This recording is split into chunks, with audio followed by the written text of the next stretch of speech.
Assalamualaikum warahmatullahi wabarakatuh. Berjumpa kembali Ananda. Kita masih di materi zat dan karakteristiknya bagian ketiga, yaitu tentang perubahan fisika dan perubahan kimia. Dan seperti biasa, jangan lupa untuk subscribe dulu nih Aisyah Ataya, dan kita mulai dengan membaca basmalah. Bismillahirrahmanirrahim. Oke, ringkup materi dari zat dan karakteristiknya sudah kita bahas kemarin ini. Nah, ini yang terakhir adalah pembahasan sifat fisika dan sifat kimia serta perubahan fisika dan perubahan kimia. Oke, lanjut aja ya, langsung. Oke, sifat zat. Kita udah tahu zat itu adalah sesuatu yang memiliki massa dan menempati ruang. Nah, zat itu memiliki dua sifat, yaitu sifat fisika dan sifat kimia. Fisika dan kimia. Sebelum kita belajar tentang perubahan fisika dan kimia, kita harus memahami dulu tentang sifat fisika dan sifat kimia ini ya. Ya, ini perbedaan sifat zatnya ya. Kita amati di sini ada perbedaan dari sifat fisika dan sifat kimia. Sifat fisika adalah sifat yang berkaitan dengan penampakan atau keadaan fisik zat tersebut, keadaan fisiknya ya, yang bisa dilihat langsung. Contohnya adalah wujud zatnya, misalnya padat, cair, dan gas ya. Kemudian warnanya ini juga bisa langsung diamati. Kemudian kelarutannya, daya larutnya, apakah cepat larut atau tidak. Nah, ini bubuk kopi yang larut dalam air panas. Kemudian daya hantar listriknya, apakah dia bisa menghantarkan listrik dengan baik atau tidak ya.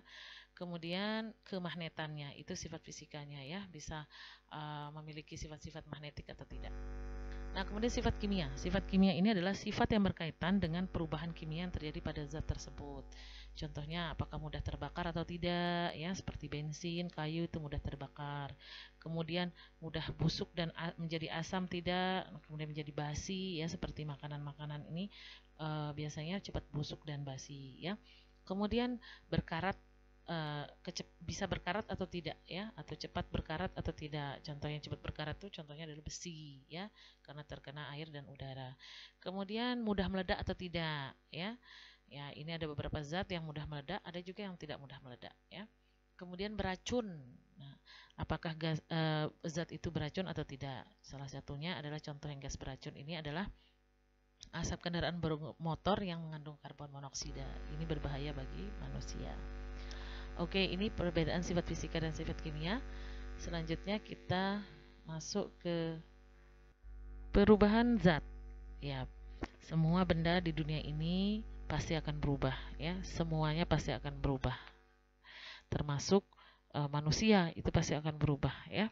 Nah, hanya satu yang mungkin kekal ya. Apa itu? Allah ya. Hanya Allah yang kekal. Jadi semuanya itu pasti berubah. Nah, perubahan zat itu dibagi dua. Ada yang berubah secara fisika, ada yang berubah secara kimia.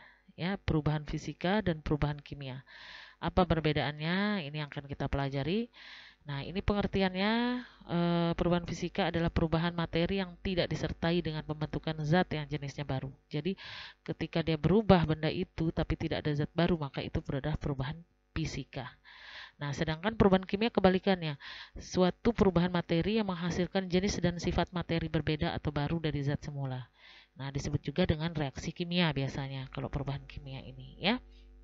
Nah, tentunya perubahan kimia ini menghasilkan zat jenisnya baru ya, zat baru. Nanti kita lihat contoh-contohnya. Oke, kita masuk ke contoh perubahan fisika ya. Nah, yang pertama itu peristiwa perubahan wujud. Itu termasuk adalah perubahan fisika.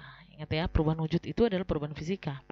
Kenapa? Karena tidak ada zat baru di situ. Misalnya,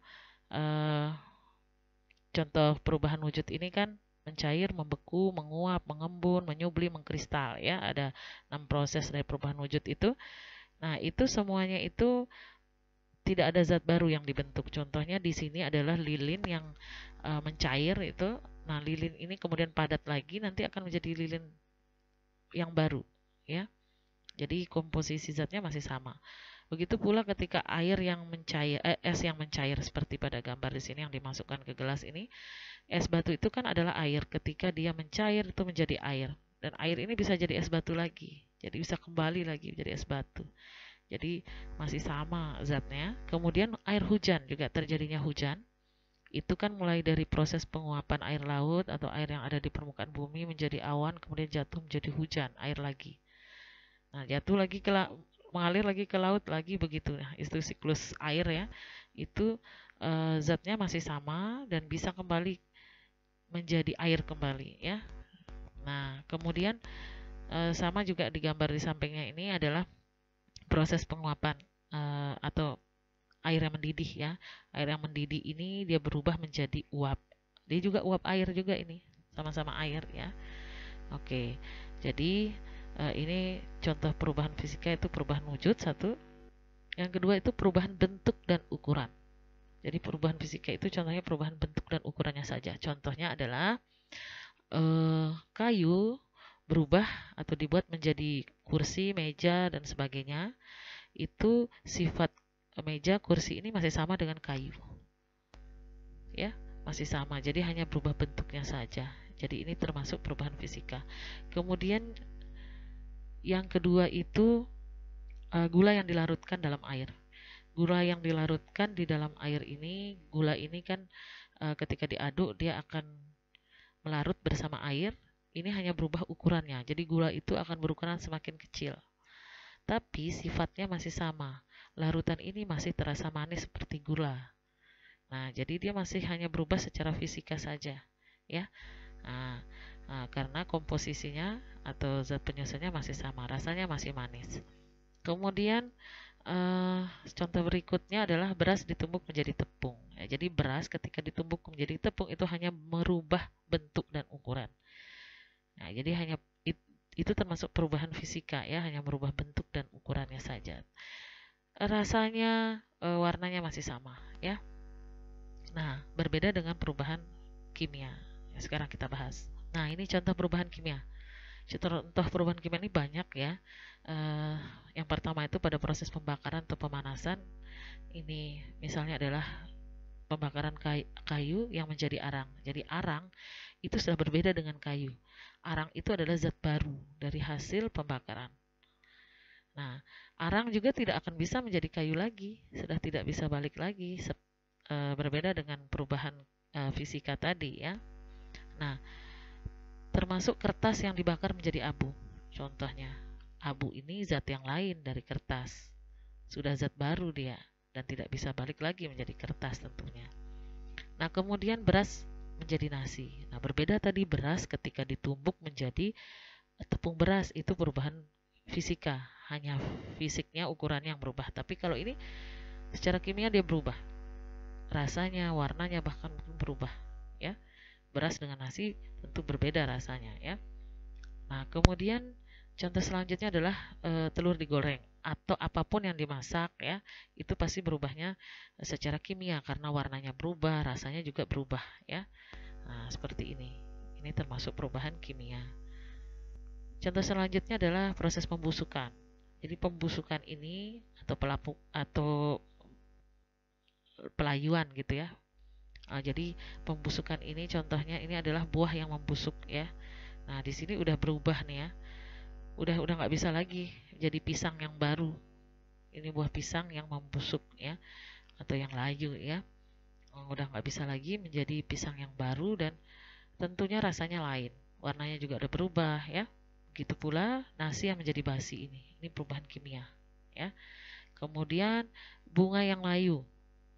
Bunga yang segar kemudian menjadi layu, nggak bisa menjadi bunga yang segar lagi ya karena sudah layu. Selanjutnya peragian. Proses peragian itu perubahan kimia. Jadi ketika kita membuat tempe misalnya, ini kan tempe terbuat dari kedelai. Tempe dan kedelai itu zat yang berbeda sudah. Kedelai menghasilkan zat baru namanya tempe ya. Rasanya juga lain. Warnanya juga udah lain, itu ada putih-putihnya karena ada jamurnya ya. Kemudian sama dengan singkong yang menjadi tape, ini perubahan kimia. Rasanya singkong dengan rasanya tape itu beda karena sudah berubah menjadi zat baru yaitu tape. Kemudian adonan roti yang mengembang atau proses pembuatan roti ini juga karena jamur ya. Nah, ini terjadi perbedaan ya antara bahan roti tepung dengan eh, roti yang sudah mengembang ini sudah berbeda ya. Nah, selanjutnya proses perkaratan. Di sini nih.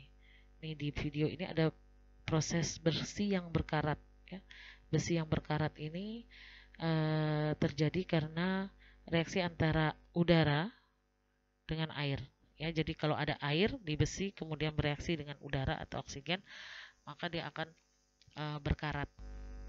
Nah, perkaratan ini memerlukan waktu yang lama ya, sama dengan pelapukan. Pelapukan ini memerlukan termasuk reaksi kimia yang lama ya, cukup lama, terutama pelapukan batu seperti ini. Ini contohnya adalah pelapukan batuan ya. Untuk pelapukan ini ya, batu-batuan juga bisa melapuk ya ternyata, tapi butuh waktu yang sangat lama. Oke, nah kita bedakan apa ciri-ciri perubahan fisika dan kimia sekarang dari contoh-contoh yang sudah Bu Guru jelaskan tadi.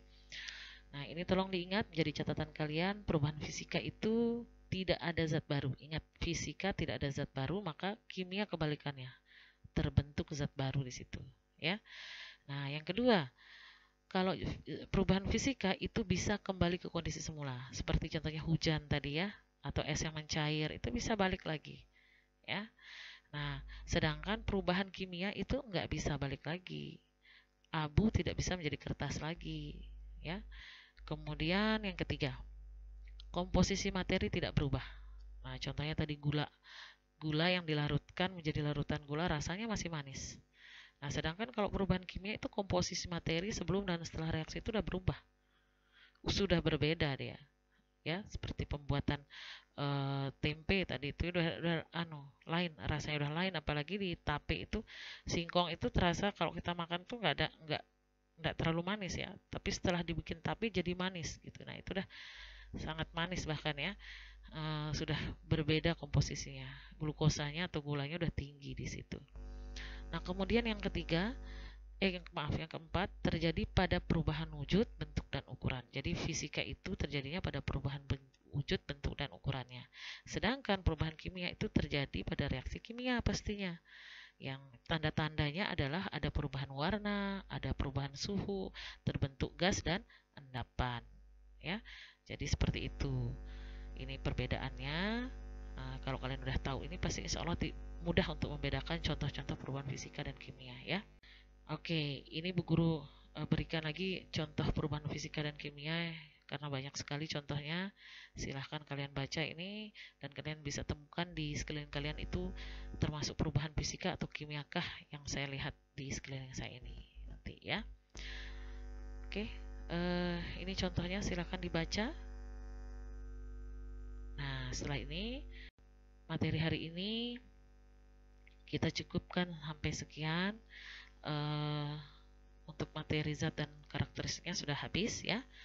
Terima kasih atas pembelajaran hari ini. Wassalamualaikum warahmatullahi wabarakatuh.